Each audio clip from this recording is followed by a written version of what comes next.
Қарыз болдың себебі қабылданбаған шешімдердің қарыз болады. Отложенное решение, кейінге қалдырған. Потом істеймін. Адам өзін кейінге қалдырады ғой. Сначала апам, я потом деп ше.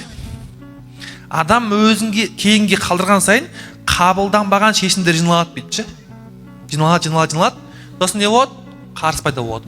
Ол қабылданбаған шешімдердің қарызы материалды қарыз болып пайда болса, жақсы, қуану керек. Ол денсаулық болып келуі мүмкін. Құдай әділетті ғой, понимаете? Сіз қазір кетіп барасыз бүйтіп ше. Өзіңіз сатып кетіп барасыз.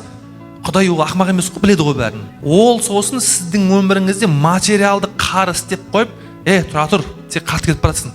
Ты тут разберись.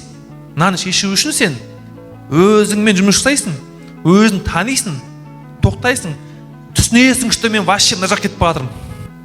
Түсінгеннен кейін барып